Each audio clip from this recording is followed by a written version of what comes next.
Nepal Japan education YouTube च्यानलमा यहाँलाई स्वागत छ। र आज मैले एउटा नयाँ एपिसोड लिएर आएको छु। र गत एपिसोडमा मैले काताकानाको आ देखि उमसम्मको अल्फाबेट तपाईलाई सिकाएको थिएँ।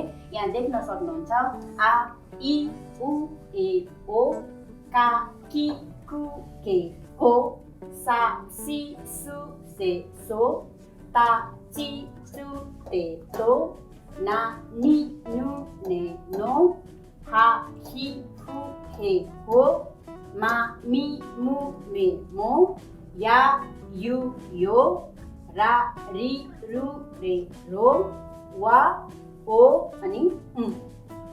र यो अल्फाबेटमा हिरागानाको जस्तै मारु र तेन्तेन लाग्ने अल्फाबेटहरू छन्। र मारु र तेन्तेन हिरागानाको कुन कुन अल्फाबेटमा लाग्छ भन्ने कुरा त तपाईहरुलाई थाहा नै छ, मैले सिकाइसकेको छु। र मारु र तेन्तेन लाग्ने अल्फाबेटहरू हिरागानाको जस्तै काताकानाको पनि का तेन्तेन, कि तेन्तेन, फु तेन्तेन, के तेन्तेन, पो तेन्तेन र यो अल्फाबेटहरूमा लाग्छन्। अनि यो अल्फाबेटमा तेन्तेन पनि लाग्छ र मारु पनि लाग्छ। तपाईहरुलाई थाहा छ कामा तेन्तेन लाग्यो भने के हुन्छ त गा, किमा तेन्तेन लाग्यो भने के हुन्छ त घी, कुमा तेन्तेन लाग्यो भने घु, केमा तेन्तेन लाग्यो भने गे र कोमा तेन्तेन लाग्यो भने गो।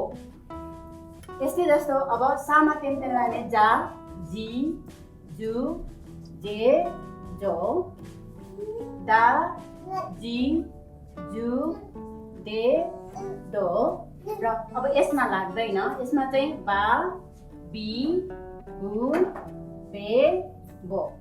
र अरु अल्फाबेटमा तेन्तेन र मारु नलाग्ने अल्फाबेटहरू म यहाँ डिलिट गर्न गइरहेको छु।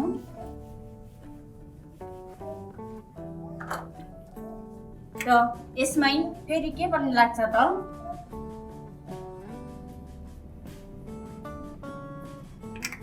मारु पनि लाग्दछ। मारु लाग्यो भने के हुन्छ पा, पी, पु, पे, पो।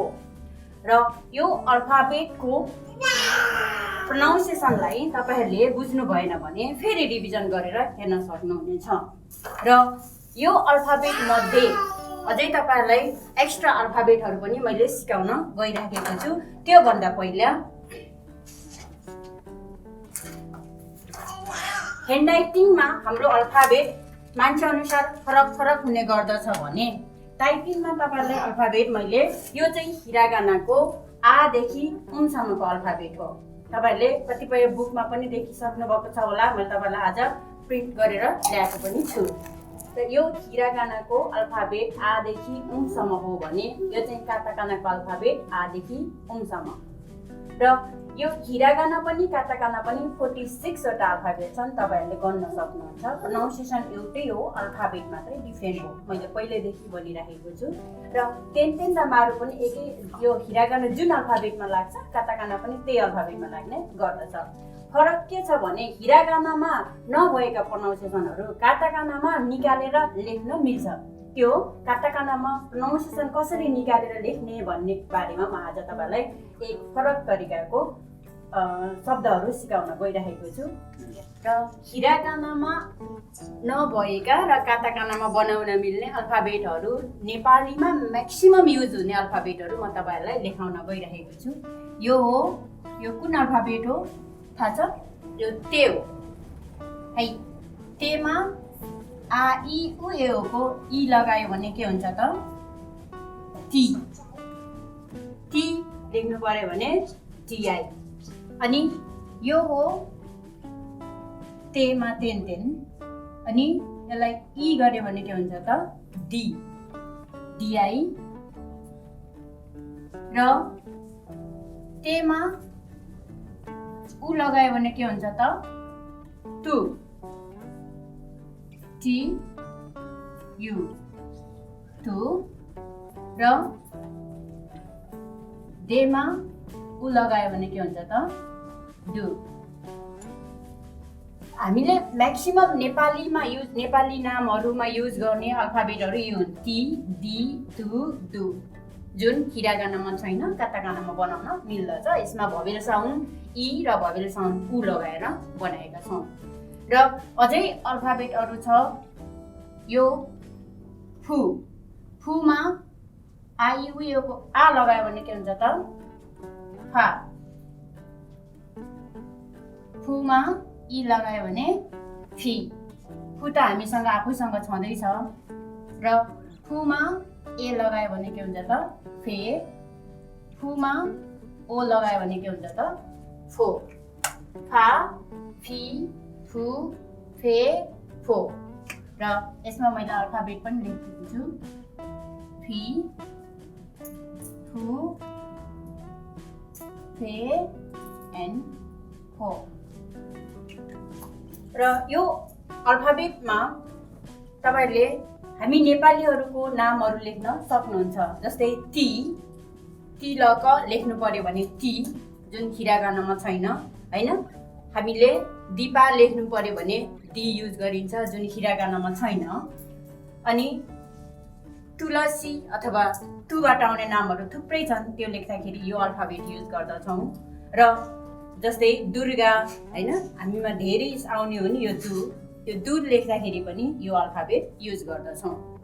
र काताकानामा अझै धेरै अल्फाबेटहरू चेन्ज गर्न मिल्छन्, तर पनि मैले नेपालीमा युज हुने अहिले अल्फाबेटहरू मात्रै लेखाएको छु यहाँ। र कुन कुन अल्फाबेटहरू चेन्ज गर्न सकिन्छ त नि, रुल्स अनुसार चेन्ज गर्न सकिने र चेन्ज गर्न नसकिने अल्फाबेटहरू हुन्छन् काताकानामा। सबै अब चेन्ज गर्न मिल्छ भन्ने होइन। र कुन कुन चेन्ज गर्न मिल्छ त नि भनेर मैले तपाईँलाई यहाँ टाइपिङमा देखाउन गइरहेको छु। तपाईँलाई चाहिने अल्फाबेट अथवा भोलि शब्द तपाईँको फ्यामिलीको नामहरू लेख्नु पर्यो भने, ठाउँको नामहरू लेख्नु पर्यो भने, एड्रेस लेख्नु पर्यो भने त्यो अल्फाबेटबाट चुज गरेर लेख्न सक्नुहुन्छ। यी अल्फाबेटहरू हामीले चेन्ज गर्न सकिन्छ स्पेसल्ली। र नेपालीमा युज हुने मैले यहाँ कलरिङमा चेन्ज गरेको छु। यो एकदमै नेपालमा चल्ने शब्दहरू हुन्। जस्तै अघि मैले यो टियु टु गरेको थिएँ, टिओ तोमा उ लगाउनेहरू पनि हुन्छन् हैन। दुमा चाहिँ डिओ दोमा उ लगाउनेहरू पनि हुन्छन्। दुईटै लेख्न पाइन्छ, आफूलाई जुन मनपर्छ त्यही लेख्न हुन्छ।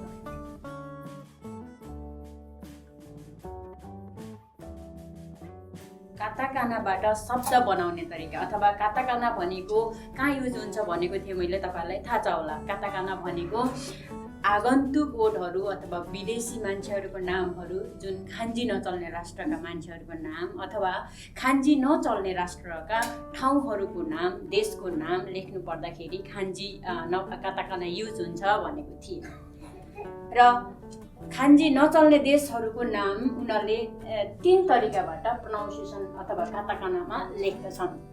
र मान्छेले बुझाउने अथवा बुझ्ने तरिका आफ्नै आफ्नै हुन्छ। अब कुनैले यो त धेरै 4-5 तरिकाले नि सिकाउने गर्दछन् भने कुनैले एकै तरिका यो हो भनेर पनि सिकाउने गर्दछन् भने मैले चाहिँ आफूले बुझ्न सजिलो र बुझाउन सजिलो गरेर तपाईँलाई 3 तरिकाबाट बुझाउने छु।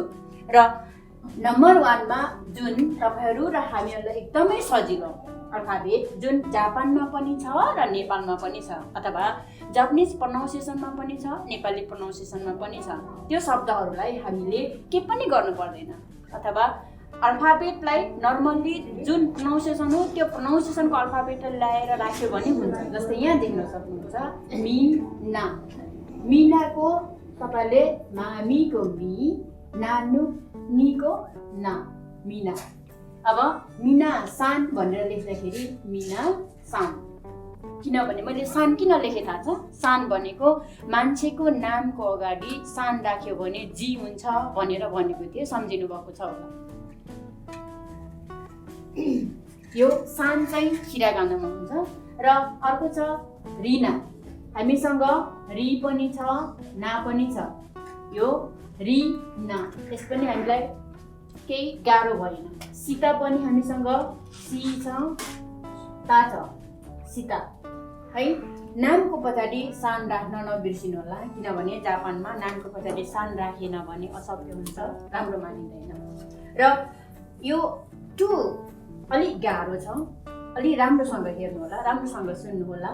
ने छ हामीसँग, फा पनि छ, तर ल भन्ने अल्फाबेट छैन है। अब यसलाई कसरी लेख्ने त नि? हामीसँग भएको अल्फाबेट लेखौँ, ने, फा अनि ल छैन, ल नभएको अल्फाबेटमा हामीले र लिने गर्छौँ अथवा रा, रि, रु, रे, रो भन्ने अल्फाबेट छ नि हामी त्यसलाई लिन्छौँ। र रा, रि, रु, रे, रोको हामीले अब एल त छैन, एल ए पनि लिन मिल्दैन, त्यसकारण यो लास्टमा एल भएको कारण नेपा रु उ साउन्डमा लैन्छ है। यो लास्ट अल्फाबेटको प्रोनाउन्सिएसन छैन भने त्यो अल्फाबेटको उ साउन्डमा लैन्छ। ल छैन, ललाई रमा लगेर त्यसको उ साउन्ड भनेको रु, नेपारु।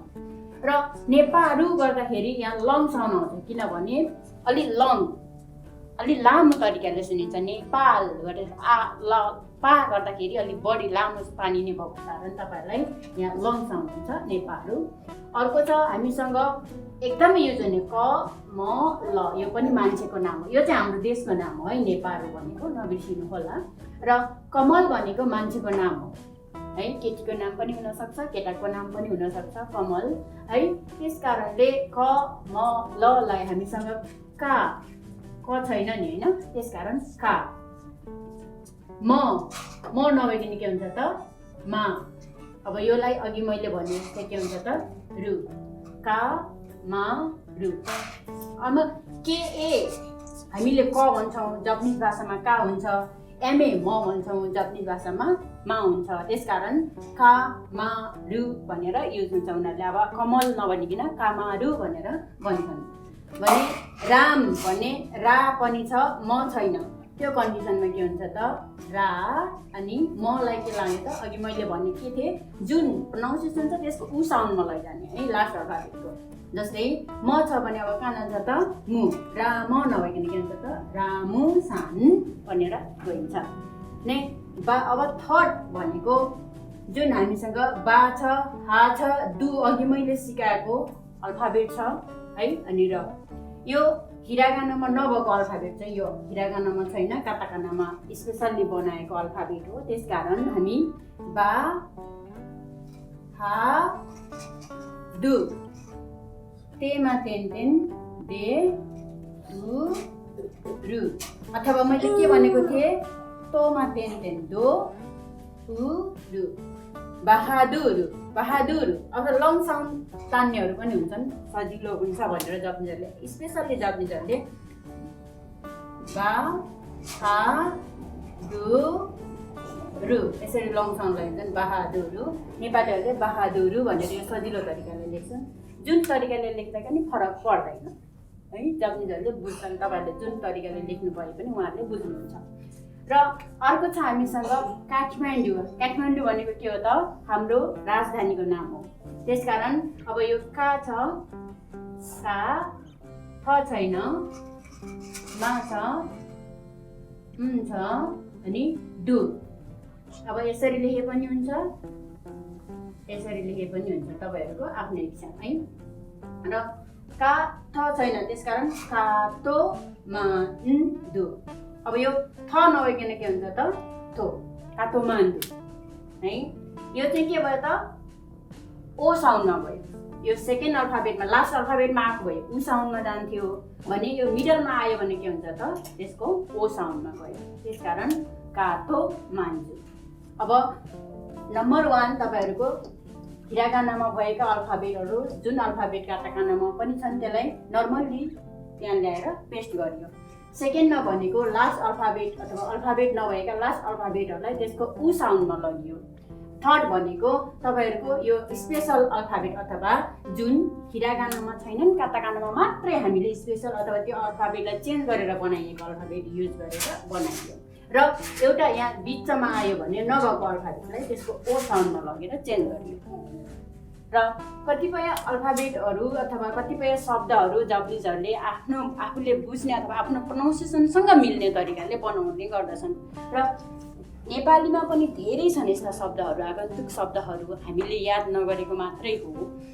जापानिज भाषामा पनि एकदम म्याक्सिमम छन्, जापानिजमै पनि छन्, जापानिजमै भए पनि इङ्ग्लिसमा युज गरेर त्यो वर्डलाई चाहिँ काटाकानामा दिन्छन्।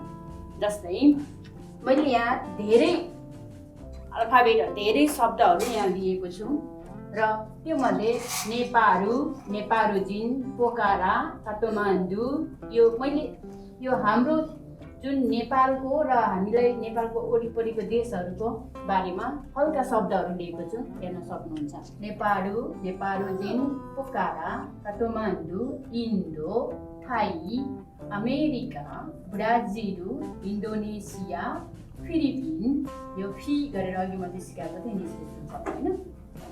अनि आइसक्रिम, यो आइसक्रिम लङ साउन्ड, आइरन, एन्जिनिया, आइरु, अनि फाक्स, फोक, आजिया, टेनिस, गिटार, अनि भाइरसलाई के भन्छ त? भाइरस।